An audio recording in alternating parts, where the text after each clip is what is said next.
you just set their items on the RFID pad that's on your staff station, and it will read all of them, exactly. So you can check things in and out more than one at a time, so you can do multiple items at a time, which adds, it gains staff efficiency and is much quicker for you.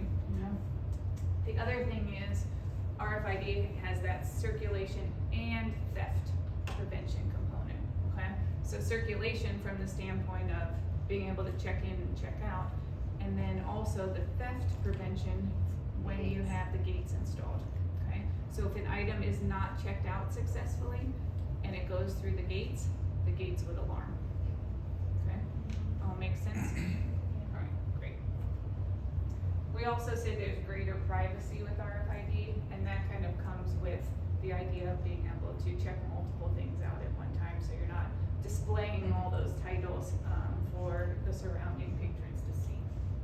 I always use the 50 Shades of Grey example, like, sandwich them between my Harry Potters, check them all out, alright?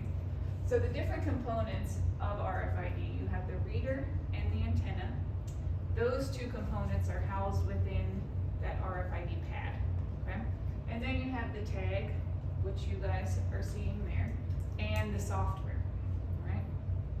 So those are your 4 components that you'll be using.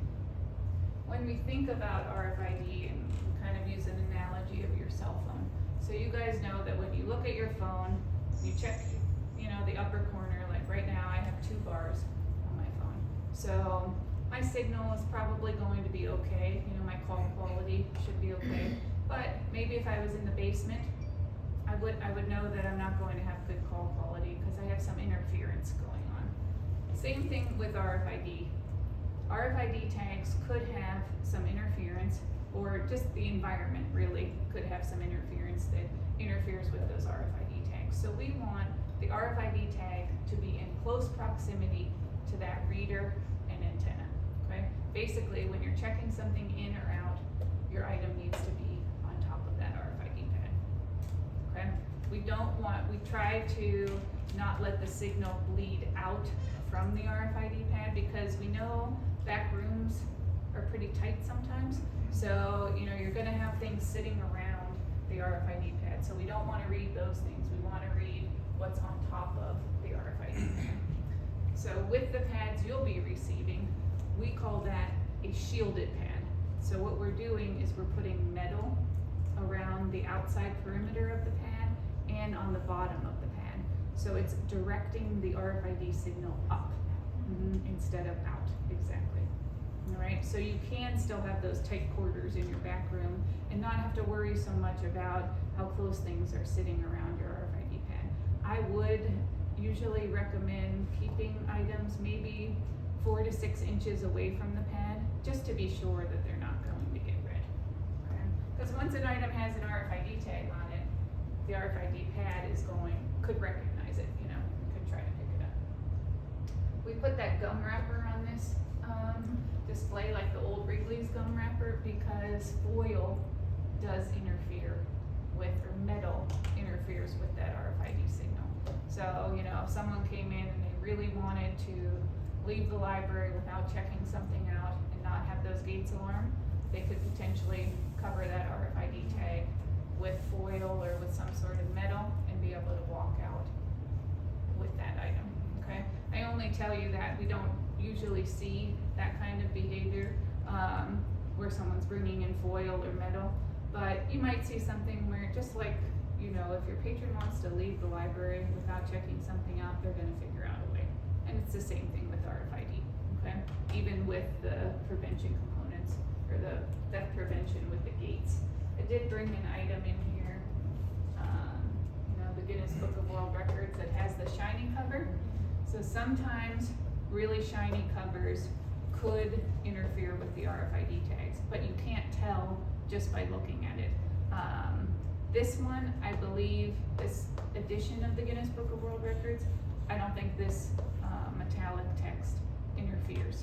However, like the 2016 or 2017 edition, it does interfere. So you can't really tell by looking at it.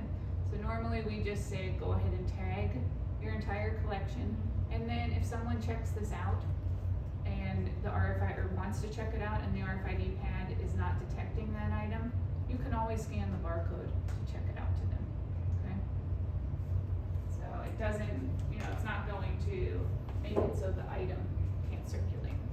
Okay. I was asking about the Beyonce book earlier, because I know it has a really shiny cover as well, and but it does not interfere with the RFID tag. And knowing, like, Beyonce is very sparkly, you know, so you can imagine what the cover looks like, and it doesn't interfere. So a couple standards that we use. You guys won't be quizzed on this or anything. We just like you to know that Envisionware uses standards when it comes to our best practices and things like that. So we use two standards: the tag reader technology standard, the ISO 15693 and 18000-3, and then our data model standard 28560-2, which has been around since 2012 in US libraries. So this will tell you that, you know, as you guys grow with your RFID implementation, we're able to grow with you because we are using these standards. So let's talk about some tags. Some pictures of the tags, and I already passed around one of these, what we call the 2x3 tag that you guys will be using. So it's our credit card size tag, and this is actually the tag that gets the best read range. Okay, and what I mean by read range is the ability to read those multiple items at one time, and also when a patron's walking through the gates, we want to be able to detect that tag if it wasn't checked out successfully. Okay, so we have the 2x3 tag, which is this one in the upper corner here. We also sell a 2x2 tag, a hub tag, and a full-size disc tag. You guys, right now anyway, will only be using the 2x3 tag. So when we talk about tag placement for your materials, we'll be putting 2x3 tags on everything, right, including the media. Okay, it's, you know, sometimes it's nice when you only use one tag because it's consistent. You know, you get used to where that tag is going on all your different items. So when I talk about read range, that's kind of what you see in the brackets here. All right, so the 2x3 tag gets about a 22-inch read range. That doesn't necessarily mean to take 22 inches of items and stack them on the RFID pad and get your ruler out, your measuring tape to see if it's detecting everything. But that's about the range that you should get. If you have, you know, media or some of those shiny covers mixed in there, or depending on what interference is in your environment, you might not get a 22-inch read range. How we figure out that read range is we set up a standard set of gates, and the gates are set at 36 inches apart. And then we walk through the gates with items, and we expect from, you know, the right pedestal that it's going to, kind of the signal is going to kind of go in like this.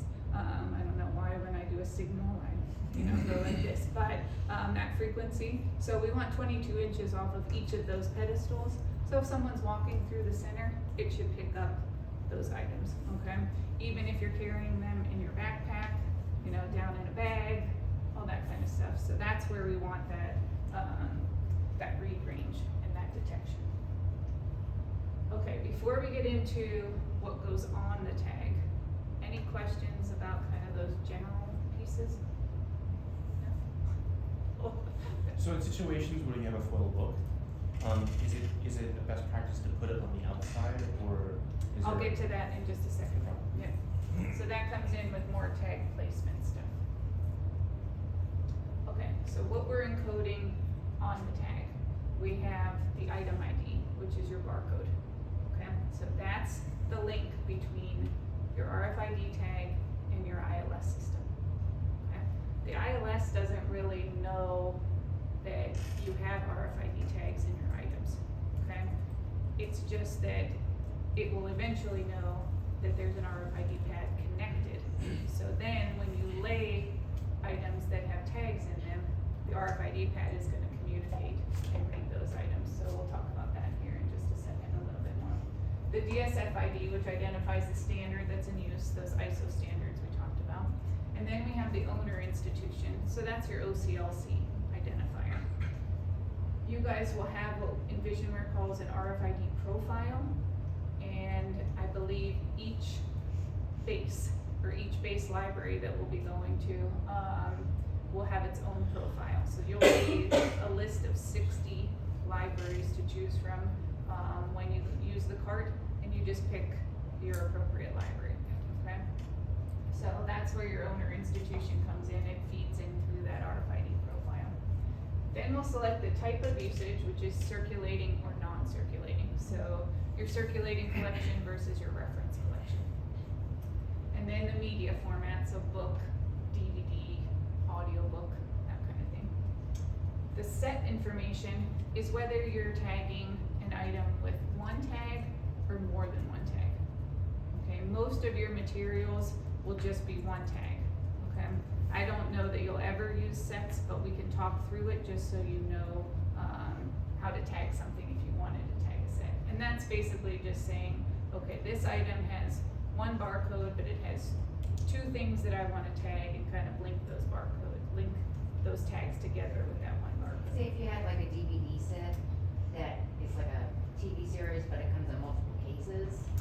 Well, those cases are probably all barcoded with a different barcode, so. Not necessarily. Oh, So like if we have okay. 5 Yeah, so that might be an that might be example. something that we have to do. But, or you can do just one case and have them rubber banded together, or however you're doing it now. Some libraries will do sets if they have like, let's say they're using a 2x3 tag and a full-size disc tag. So for those Okay.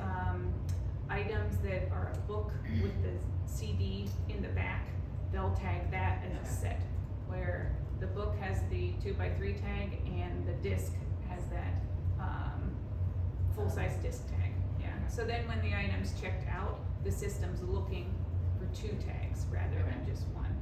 But we don't see that so often anymore. It's usually just one tag.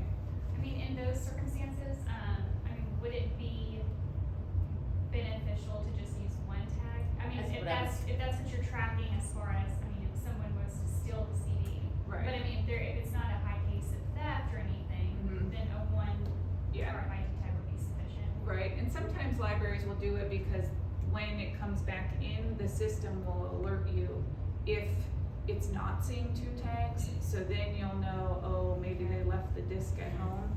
But you can't always just, if it's detecting the 2 tags, you still probably wanna check the disc for damage and stuff like that, so it's not really a huge savings as far as time goes. Okay. Yeah. Usually the case is there, it's just the disc is there. Right, exactly, yeah, that's. Pretty much, yeah. So when I was talking about kind of how the software works, we have we receive and transmit data from the reader, we convert it to the appropriate data model, and we send it to applications. So for the encoding process, we are using the encoding software and the RFID pad that's on that card, and we're writing data to the tag. So we're entering information in the software, we're holding a tag over the RFID pad, and we're encoding data onto this tag. Okay. Once we have this tag encoded, now we can use it for circulation. All right. So once you're fully RFID enabled and you have your staff stations ready for check-in or check-out, now we use the software that's on the staff station and the RFID pad to read the data that's on the tag and send it to the ILS system. And the ILS is saying, oh, yep, that barcode that Amy wants to check out, yep, that can check out to her because she has the appropriate privileges on her card or whatever, okay? But it's the RFID pad there that's communicating with the ILS to say, yes, this item can go out. So your ILS is still extremely valuable in this example because it's what's telling, it's what's driving whether the item can check out based on the barcode on the item, or on the RFID tag. And when I talk about the barcode on this tag, that is pretty much the most important piece of information that gets encoded onto the tag, okay? Because if the barcode is wrong, then when it sends that barcode to the ILS is gonna say, wait, I don't have that barcode in my system, so it's gonna say item not found or something like that. Or if the the barcode is mistyped and it does exist in the system, then it's gonna try to check out some other item onto that patron card, and then it gets really messy, okay? So when you're encoding the tag, you wanna be sure that you get the correct data onto that tag. And for those of you that replace barcodes, okay, you want to be sure when a barcode gets replaced, the tag gets re-encoded, okay? So these tags are rewritable. Okay. Alright, so those of you that remember when you used to burn music CDs, and you could buy like the one-time use ones or the rewritable ones, this is like the rewritable. We can write over that data. So anytime the barcode gets replaced, we rewrite the data onto the RFID tag. We don't have to pull this tag out and replace it with a different one, we just overwrite the data. Okay? Make sense? Alright. So let's look at the encoding process just in the sense of bullets, then we'll look at some screens, and then we'll eventually get to the hands-on. So first we start up the software, and we start that software on the encoding card or wherever we're encoding, okay? We start the software and we log in and we select our profile. Your login is not going to, your login to the software does not authenticate you to any other system within the library, okay? Most libraries just use like first initial, last name, or something like that as the username they enter for the encoding, okay? It's just taking that username and writing it to the log files on the PC, right? So it doesn't really matter what you enter there. Then you select your profile, okay? So we would select the Lackland profile here, and other libraries would select their appropriate profile. Then we get into the main software that you guys will be working within. From there, I always recommend selecting the type of usage and the media format first, because like we're gonna start at this library in the nonfiction collection, okay? So it's all circulating and it's all print mainly, okay?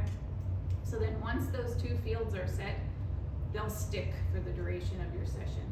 If you run across, say, a playaway or something like that, kind of interfiled a little bit, then you might have to change your media format, right? But for the most part, until you end your session, those will stick.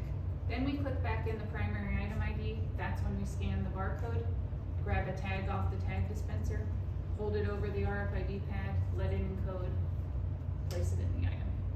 Okay? We say here, if you're interrupted, to kind of stop and regroup. The only reason for that is because it is so important to get the correct data on the tag. We want you to be sure that before you put it in the item, you have the correct data on it. Even if you realized after the data was incorrect, you can always re-encode. Okay? So with the encoding process, we're encoding the tag first and then placing it in the item. If we change the barcode or if we realize that the data is incorrect on that tag, we just put the entire item on the RFID pad and let it encode. So anything that already has a tag in it, we just place the item on there. Okay, make sense? And then those three bullets that are indented here, that's kind of our tag placement guidelines for print. So I'll go through those in a little while after we see the screens. Okay, so this is your login screen where you're going to enter your username and select your profile. Okay. Then we get to the main conversion module window. Okay, this is kind of the screen you're going to live in for these, you know, several thousand items you have out here. Okay, so let's talk about kind of the important areas of this screen. This area up here where the red dot is and it says waiting on one item or waiting on one tag, that's kind of acts like a stoplight, okay? When it's red, it's gonna be waiting on a tag. When it's yellow, it's actively encoding the tag. And when it's green, it's ready for the next one. So you'll see those lights kind of change colors. Or you might just see what looks like it goes from red to green because you missed the encoding where it's actively encoding, because that happens fairly quickly, okay? Which is a good thing, because then you're not holding that tag over the pad for very long. But it's just one area that kind of flips pretty fast and you might miss that. But we have other areas of the screen where you can confirm that it does have the accurate data on your tag. So we'll talk about that in a minute. But this encoding information section, that's where you have your type of usage and your media format. So those are two drop downs.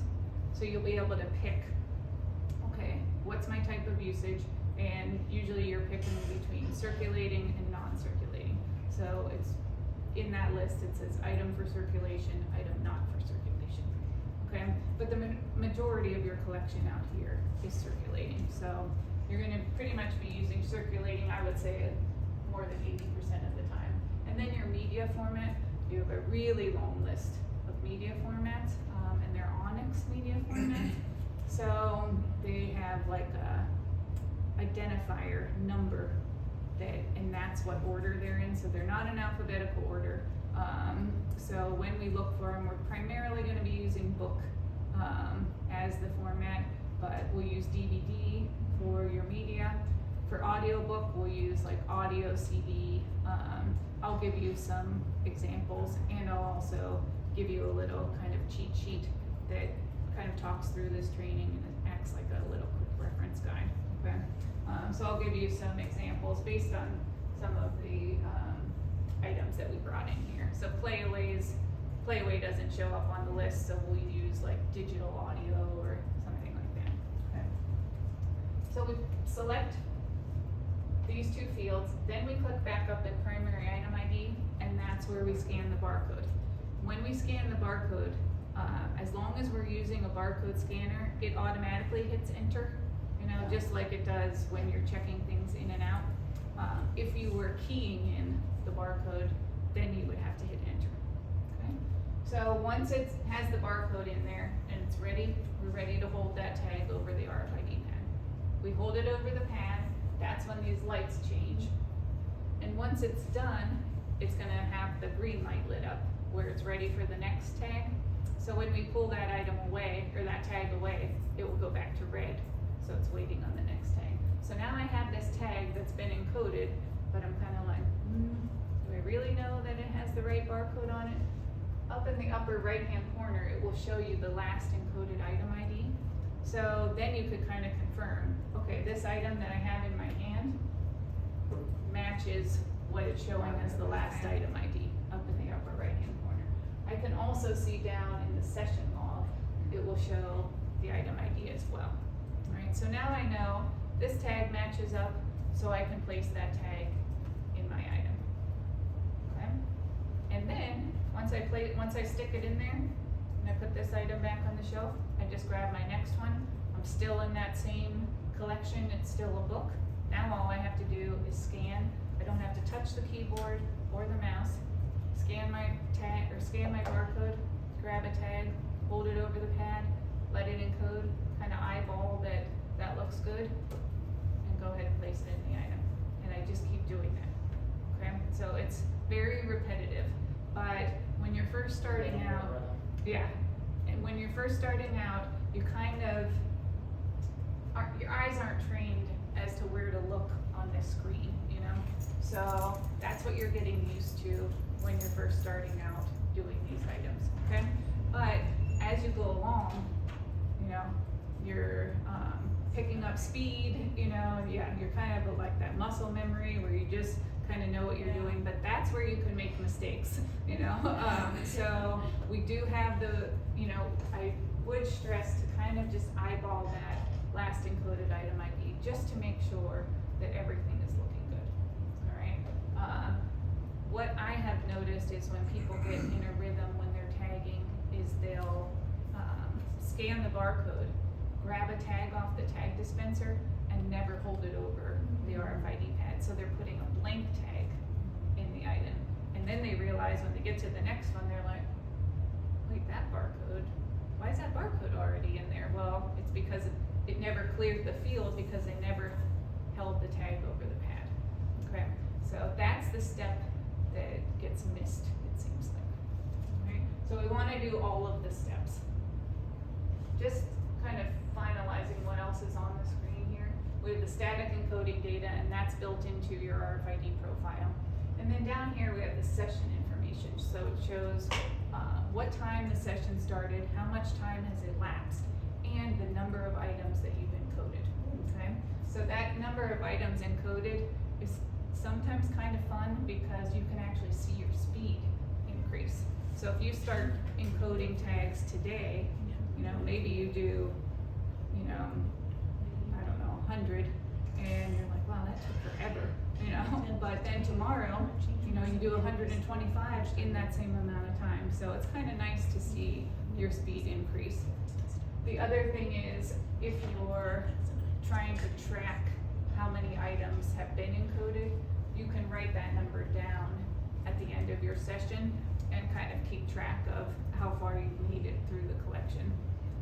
Some libraries like to do that, especially if they're encoding 2 areas at one time. But if you're just using that one cart and you're kind of making your way through nonfiction and then you jump over to media or whatever collection you go in, you kind of have a general sense. You could run a report on your ILS to say, okay, how many items are currently in nonfiction? Then you know, okay, how many items we've gotten through approximately.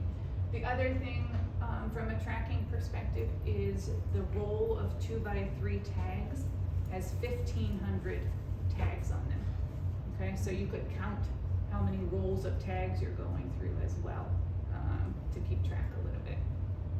The encoding software is standalone software that's installed on each PC, so there's no real like reporting that comes out of that software to kind of, because it doesn't interact with any other installations that you have.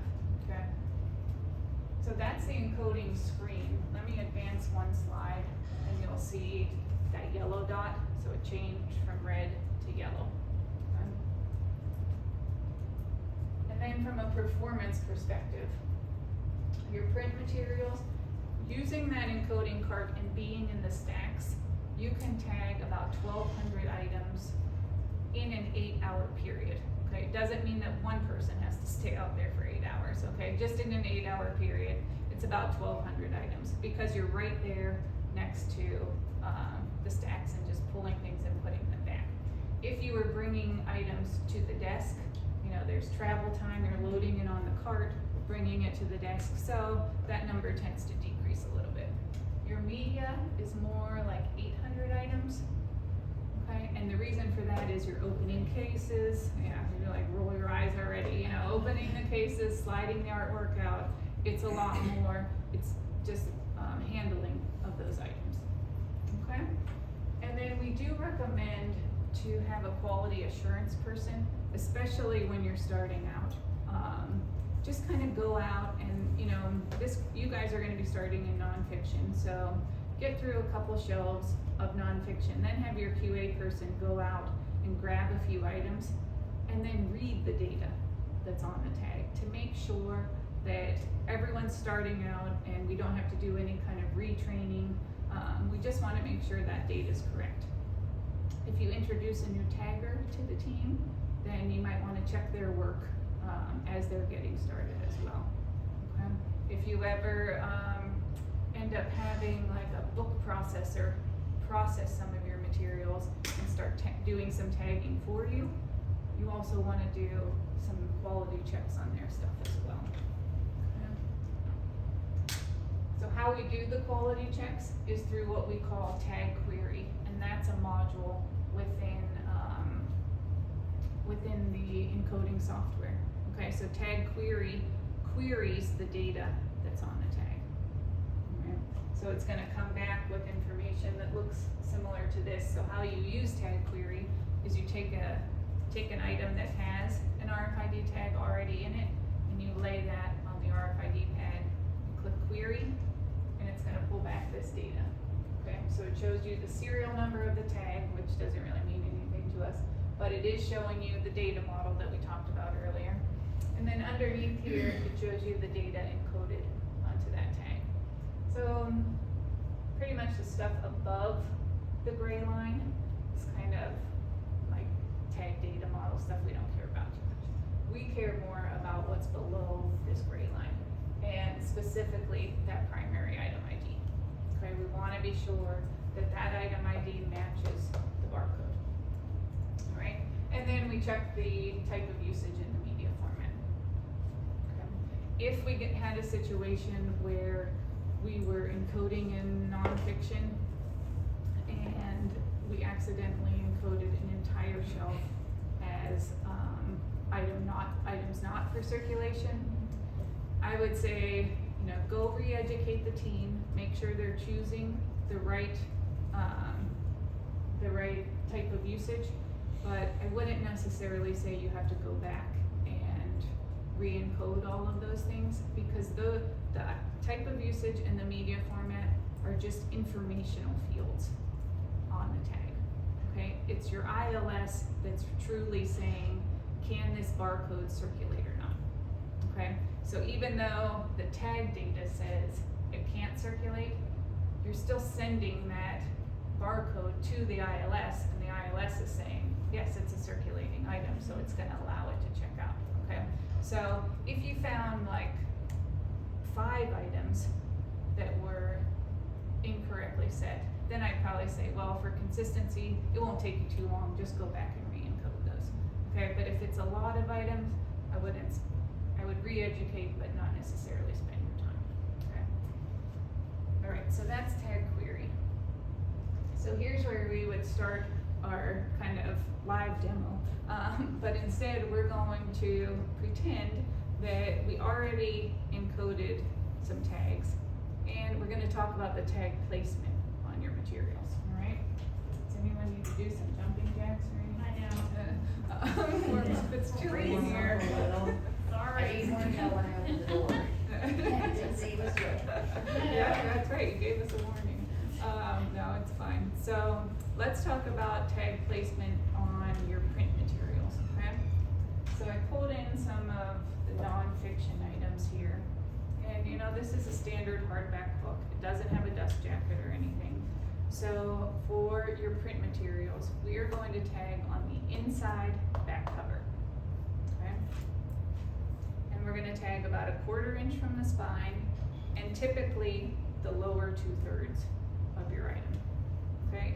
That's our best practice, all right? And when we're tagging, we want to stagger your tags. And what I mean by that is the first item I pull off the shelf, I might put here, yep. And then when I pull the next one, I'm just gonna move it up a little bit, and move it up a little more, and I'm gonna work along So the it's not gonna be spine. quite consistent. Right, exactly. That pocket may Yeah, have I was an gonna, RF tag. right, that's what I was gonna say, it does. So if you run across a pocket like this, more than likely, there's a little square RF tag underneath there. So one way to handle it is to try to cut it out or score through the tag. In addition to that, I would recommend placing the RFID tag a little higher so that when the item is closed, it's not interfering, it's not laying on top of it, okay? The other thing, the reason why we stagger is the RFID tags themselves can interfere with each other, okay? So we don't always wanna put the tag in the same spot. That's why we're staggering along the spine, right? So this item, because of that RF tag, I would stick the tag up here more, okay? And then I grab my next item off the shelf. It has a jacket on it and an RF tag, okay? So anything with a jacket, you wanna lift up and get all of the layers lifted, okay? And then you wanna stick that tag to the inside back cover. How far from the spine are you wanting it? Just about 1/4 inch. Yeah, we just don't want it like rolling into the spine because we want the tag to lay flat, all right? We don't want creases in it or anything like that because you saw how the tag has that kind of racetrack on its backing. That's all the guts and the technology that's making that tag work. So if we start creasing it at all, we could break things, yeah, and then it won't work right, okay? So for this item, we lift up all the layers of the jacket, and then we place the tag. And we're gonna have to put the tag up here a little bit higher because of this RF tag, alright? But still about a 1/4 inch from the spine. For the staggering, you don't have to get your ruler out and make sure, just remember to stagger, okay? That will be enough, alright? So then we put, the one thing I do have a question about, you have some property stickers back here. Is it going to be a problem if we place the tag over top of the property stickers? No, they can always be moved.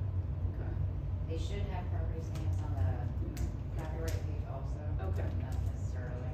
Okay, so we might be covering over They the can be property re-stamped. stamps, but yeah, they can be re-stamped, so I guess that's okay. If you Yeah. can avoid it, that might be good, but in some of these cases, especially on, looks like maybe nonfiction, there's a lot of, RF tags. But you can kind of see, we have different size items, but we're still tagging in the same spot, okay? So, still staggering along here. When you have the RF I tags, see that tag will probably come out pretty yeah. easy. yeah, if we can get it out, that would give you the best read range, okay? So the best detection is if we didn't have these RF tags. Okay, so I just kind of keep moving along, oh good, no tags. Oh, no, there it is. Oh, Yeah, so good. the paperback I got, would be an issue I with got that? excited. The paperback shouldn't be an issue. Okay. Nope, we're still Okay. tagging the same spot. Okay? So all of these have been pretty standard print.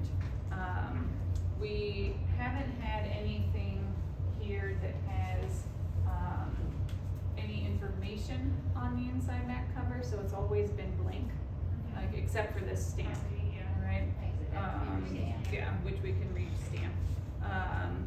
However, you might have some travel materials that. Maps. Maps, yeah, that have maps on that inside back cover. So that's where, we could pull one of those later, but that's where you might have to look for alternate tag placement. You wanna grab one? Okay. So we'll talk about that once Ashley comes back with, an example. The, sometimes religious materials or things like that might have a map on the inside back cover, but it could just be graphics, you know, that it's not pertinent to the patron that's checking it out. I know, sci-fi novels always have those maps on the end pages, you gotta figure where you're going. Right, yeah, so if you think it's pertinent to the material, then you might have to find alternate tag placement. But so far, nonfiction has all been pretty standard here, okay? Just watching out for those RF tags. So, let's see, I did bring in, a couple, these are all, this one has a graphic on the inside back cover, but it's not something you can't cover over, you know?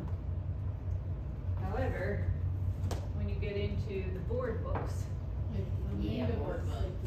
Manga might be tricky too, yeah. yeah, so the board books, the inside back cover is still part of the story, you know, so you don't want to put this big tag here, right? So our best practices for board books is to tag the outside back cover, okay? Okay, thank you. So the outside back Board books, cover. They take that as a challenge, let's see how I can pick it. Right, you can, if you're worried about, you know, someone picking it off, then you could put book tape over top of it. That clear tape or like a clear label won't interfere with the tag.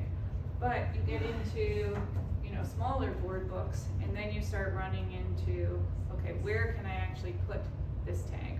So you saw me placing these tags in all of your print materials, kind of with this vertical tag placement where the long side is near the spine, and that's what we would recommend.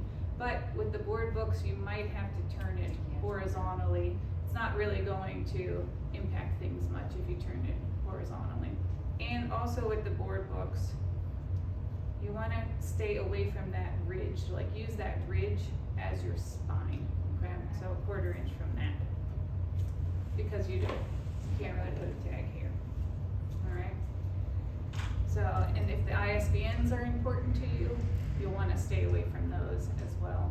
Some libraries use them, some don't so much, so, but this would be an okay spot. We can even get it vertical in here, okay? And this one wasn't as much of a problem. Okay. Let's go back to these travel items. Alright, so this one has a map here, but it's blank over here, so it should be fine. Okay. And we don't even have to cover up the stamp, alright? We don't even have to move the dust jacket, so this is really a winner. This jacket is glued down, okay? So if the jacket was longer and glued, that might make it more challenging. Where the reason that we lift up the layers of the dust jacket is because if the jacket got damaged, you can easily take it off and the tag doesn't, you know, you're not pulling the item, the jacket out from under the tag, Yeah, you okay? don't fully affixed to the Right, item. yes, so if this jacket was longer and glued, we might want to kind of loosen that glue and then put the tag on and re-glue it or re-tape it, or we put the tag over top of the glued jacket if we needed to, okay? I don't know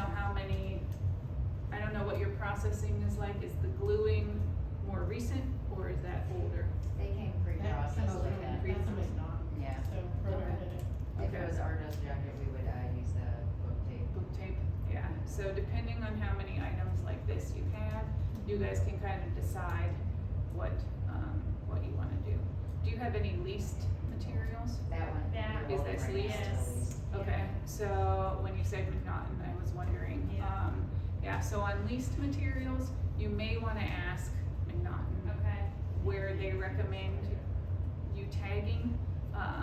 It would be great if they say we don't care, and then you can tag consistently, with the Envisionware best practices. If they do care, they might, you know, have you tagging one of like these facing pages or something, I don't really know. Does it make a difference in the long run? It won't make it shouldn't really impact the read range, Okay. or their detection, but it's nice to know from a consistency standpoint that, okay, let's say that Guinness Book of World Records shiny book, the RFID tag wasn't reading, you guys would know, okay, let me first look to make sure the item was tagged. Because you're gonna be tagging thousands of items, something's gonna get missed. Things are being checked in and checked out while you're doing the process, so it's likely things are going to get missed, so now you know, okay, I should see a tag here.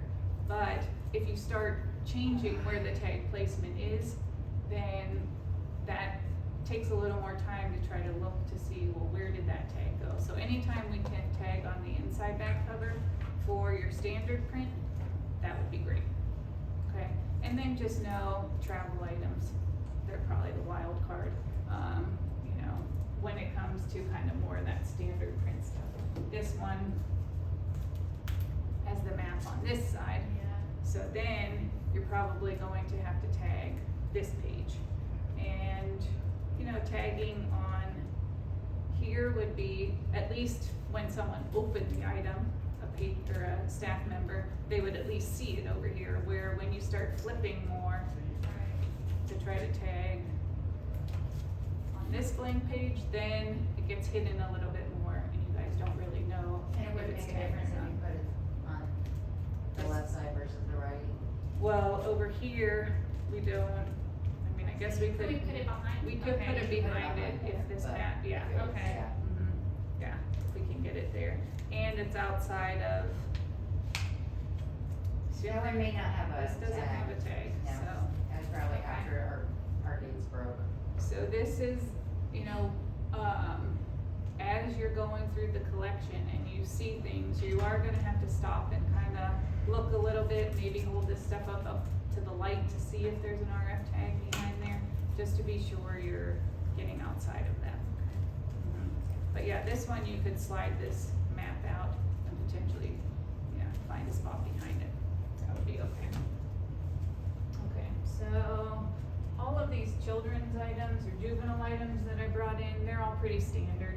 You know, pigeon book, you know, nothing changes really. Manga or the graphic novels, decide what you guys do. So this one has the, barcode in the front, if you're reading it the way this is meant to be read, okay? Where your other items are tagging, like, we'll say the US back cover versus the US front cover, all right?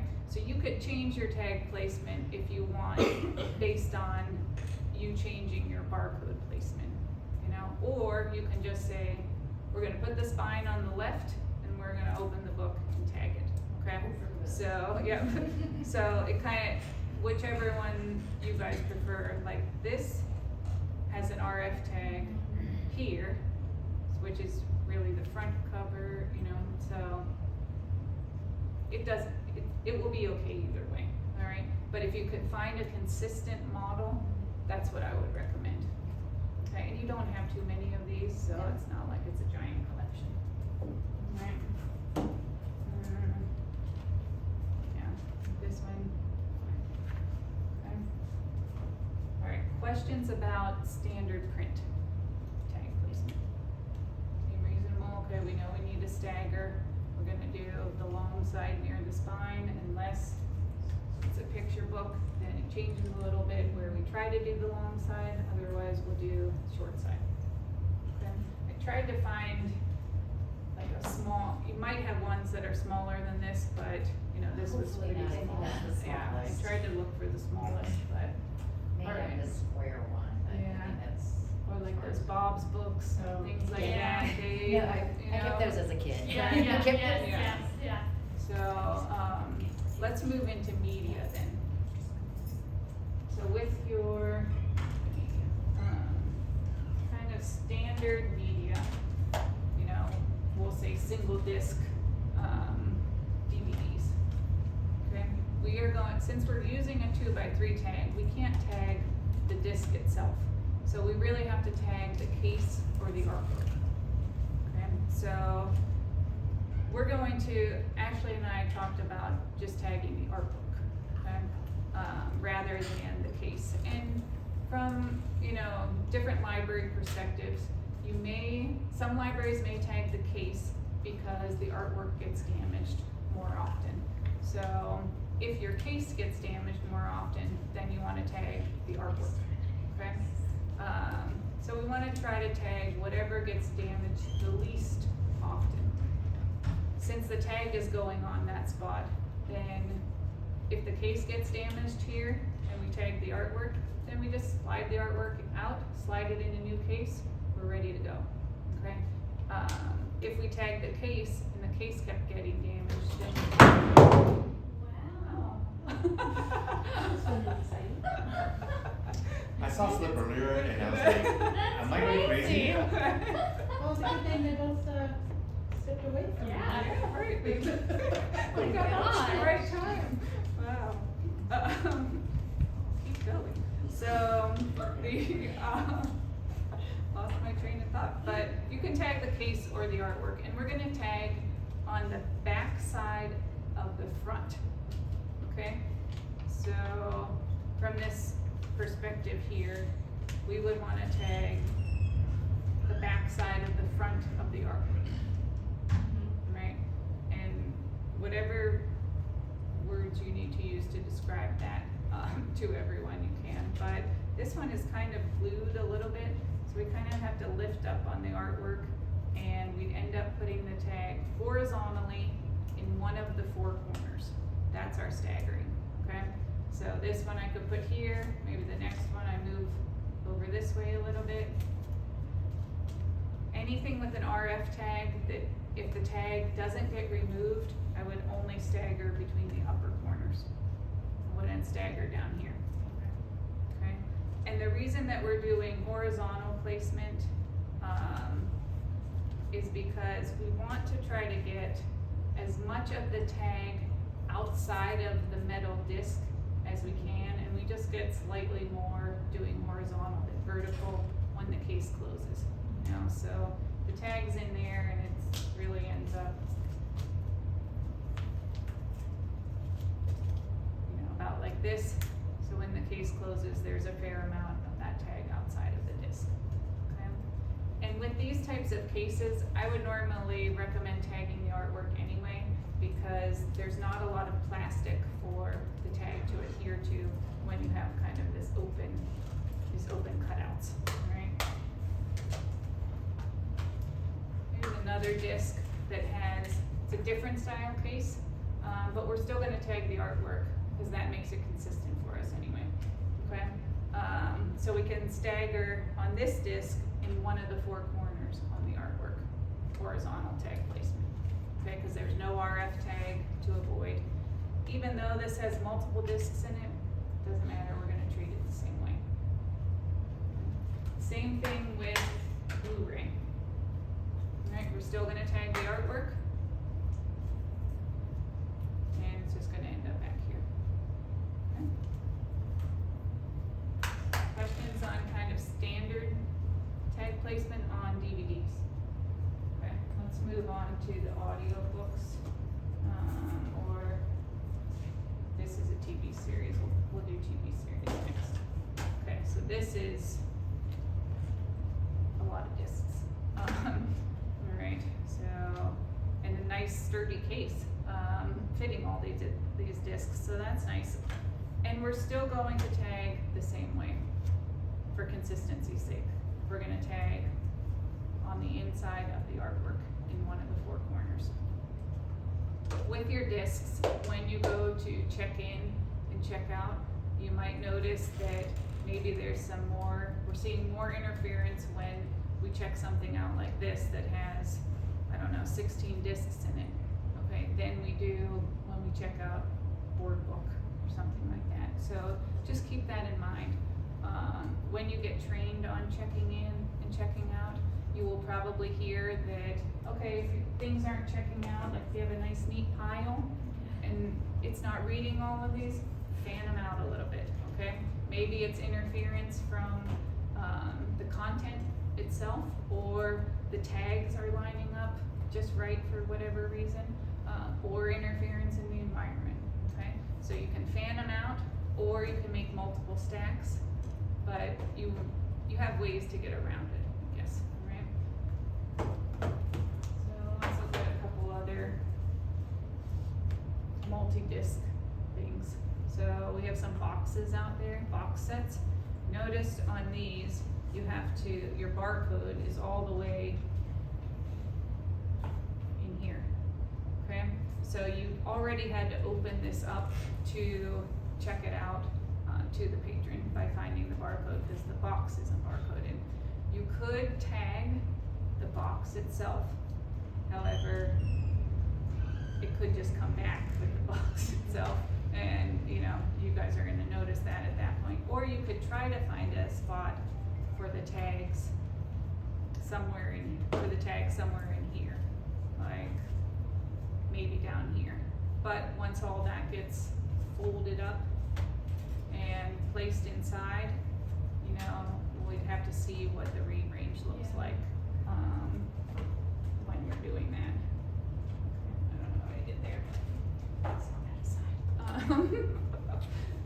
This one, it's a metal case, okay, and we talked earlier about how metal interferes with the RFID tag. So if you tagged this and you laid the entire thing on the RFID pad, more than likely it's not going to read, okay? But I did notice when Ashley and I were looking at this one,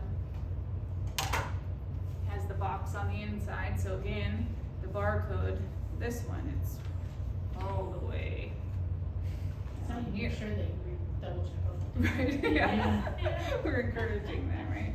So the barcode's all the way down here, so you already had to take it out and unroll the thing, this far, so you could potentially tag way out here.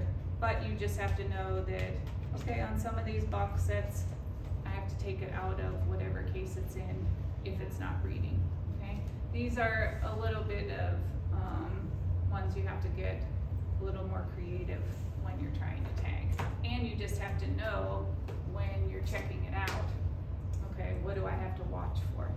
When you get into self-checkout, these are the kinds of things that your patrons might not know, okay, probably don't know. So they might try to put this entire metal, case on the RFID pad and not have good success because it's not gonna be able to read it, right? So if anything you could change out of this type of case into a more standard case, that might be beneficial. And maybe it doesn't have to be during this project, or you say, oh, this case is gonna give us a problem. We have a designated person that I'm gonna set this on their desk, and when they get to it, they'll swap out the case, you know? And for that matter, maybe you have a designated person that's your go-to for anything that's unique or, you know, not typical, okay? You run across something and you're like, I know we weeded this section, but this item looks disgusting, you know? I'm gonna go set it on Ashley's desk, we can say that since she left the room. But, we'll set it on Ashley's desk and she can decide, do we wanna keep it in the collection or not, before I go ahead and put a tag on it. Alright, audiobooks, we'll tag those very similarly to the DVDs. However, this isn't what I wanna use. Audiobooks have a lot of discs in them and these metal rings. So we wanna try to stay away from the metal rings. So when we tag audiobooks, we're only gonna tag the non-spine side. Okay, we're not going to stagger over on the spine side, we're only gonna stagger on the non-spine side. So we would pull this artwork out and put the tag behind it. Make sense? Okay, because that metal content could interfere. This one is, I guess, considered a CD. So it's like an audiobook, but it's a totally Yeah, Is it- their audio CD. audio CDs. So you can tag this one in one of the four corners. Okay, but if you just wanted to say anything audio, just do the non-spine side. That's okay too, because it keeps it cleaner for you guys when you're kind of talking through it. Okay, so that's audio. We have a couple playaways at this location. So this is kind of that standard playaway with the headphones, like where you plug your headphones in and it reads to you, comes with that battery. Playaway did a really nice thing here where they made the case kind of translucent and have all the instructions on the artwork, which is great.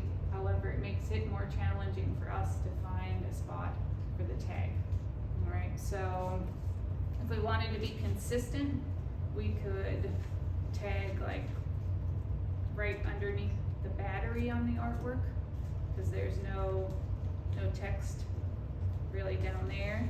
We don't want to tag right behind the actual player because it has metal content in it. So this is kind of the only spot if we were gonna tag the artwork and be consistent.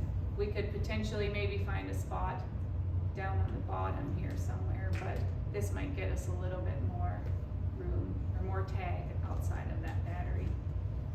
So playaway just get a little bit harder to tag. Here's a couple of the other playaway devices. This one has a lot of metal content in here, so there's not like a great place to tag. It might end up being, like say that's just an FCC statement on the back of the artwork here, which probably no one's gonna read. So we could tag over top of that because it's just underneath this charging cable, which might be okay, but this is another one of those things that you might just have to kind of watch when you're checking out. Okay, just make sure that the tag is being read. Same thing with the launch pad. The break's on their way. Okay. Yeah. He's the one who called me, but I'm recording. So he called again. Good, it's good news. So this one, for this launch pad, we might tag over here, you know, on the artwork still, but just make the tag end up being over on this side so that it has less metal that it has to go through and less electronics.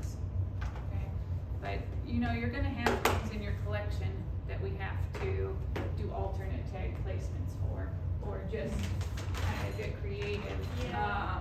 with how we tag, okay? So, even though we're trying to give you standard tag placements today and like best practices, you're gonna get new materials in and different stuff that we have to kind of figure out. This one, So for that one, we have the tag, yes, Yeah. that, can we just, fit it on the back? mhm. Would that, yeah, that would. Yeah, so this, barcode, will it check out everything in this bag? Yes, Okay. in the ILS system, it's all, It's all grouped together, Yes. kind of, or linked Yes. together? Yeah, so that would be perfect then, if you encode this tag with this barcode, then stick this tag in here, then that should be fine. You know, staff will know that, okay, the tag is located here, so that's what has to end up on the RFID pad. Alright, with these bells in here, I don't know that that will cause too much interference, but you never know. But you just wanna be sure that this spot gets on the RFID tag since this is kind of oversized. Right? How is this one done, Ashley, with the, when it's a backpack? Is it the same thing where So, they're all grouped? that one's actually on the book. Oh, it's Or on- no, is it on the tag too? Is that on the tag or? Oh, yeah, there's a- Okay, yes. Okay, so this is great, anything that you have that's like this, and you could put the tag inside there, that should work out pretty well, as long as you can get this onto the RFID pad. If you had anything that, like, we don't recommend putting the tag on a surface like this, okay? Okay. Like this, either one of these surfaces, because there's so much movement in it and like a lot of wear and tear on the tag. So if you have a card like that, that would be good to place it on. Some libraries that have these backpacks, they might have like a luggage tag or like a zip tie with property information or location information on it. You can maybe put the tag on there and then know that, okay, that's what has to get over top of the RFID pad to allow it to check out. It's not this entire thing necessarily, but it's this surface, okay, wherever the tag is. And then you probably have specific patrons or a small group of patrons that check out things like this. So then just educate them if they were doing self-checkout or something like that, like where that tag is located so they can easily check things out. Okay, and kind of keep that flow on the self-checkout.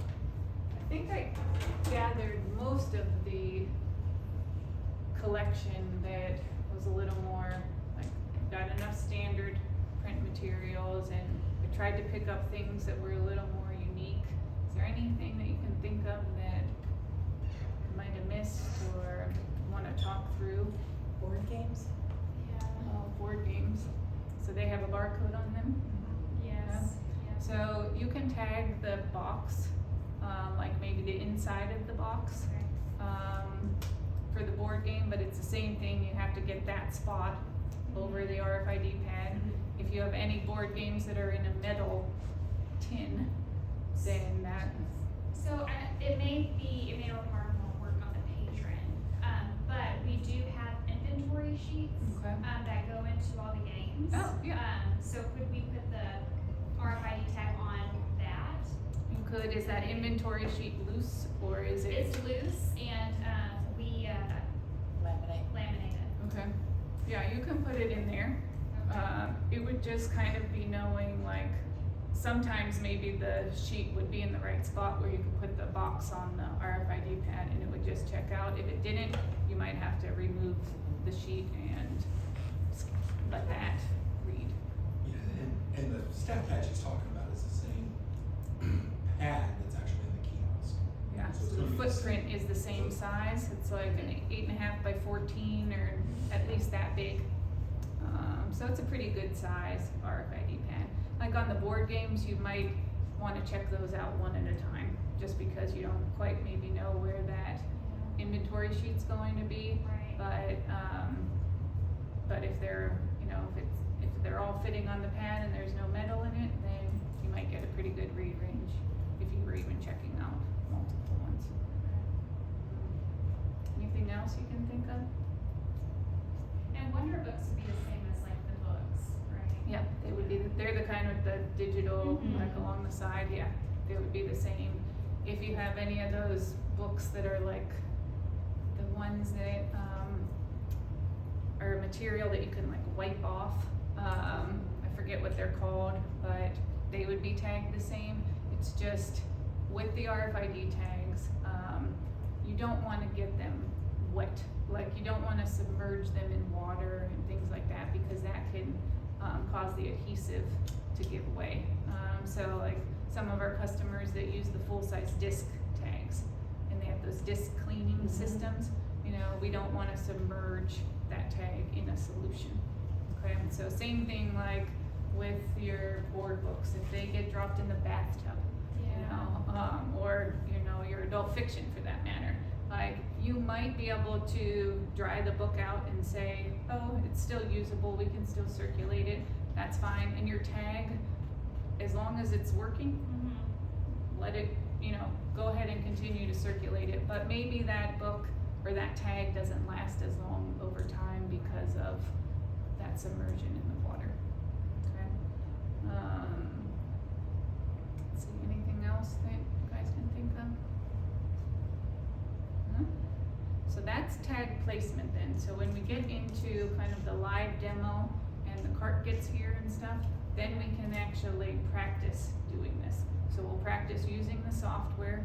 We'll look at the software again just to kind of familiarize you guys with it one more time, and we'll use the actual components of the cart so you can see what that does. The cart is that standalone station, and it can run on its battery for like 8 to 10 hours a day without having to be plugged in. Okay, so as long as you charge it up overnight, you're good to go for the next day. Okay, I can show you a video of the cart if you just want to see it before it gets here. Or you want to break and then. We could probably do a break. Okay. Yeah, and then, So- he's gonna text me, he's Okay. making 2 stops and then he'll be here, but he's on base, Okay. so it shouldn't be too Oh, long. okay. And you won't Yes. miss it when it comes through the door. You Yeah. know, the cart, yeah, it comes in a decent sized crate on wheels. So it's protected when it's in transport. And then, yeah, we'll roll it out. 30,000 RFID tags sitting on top of it. Yeah, so yeah, it's gonna, look like a zoo animal when it is coming in, but yeah, it's your cart, so we'll talk about that then after it gets here and get it all set up. But, okay, very good. Yeah. Warm up, go Yeah, warm go up. warm up. Is it warm outside? Yeah, the sun felt good. Did it? The sun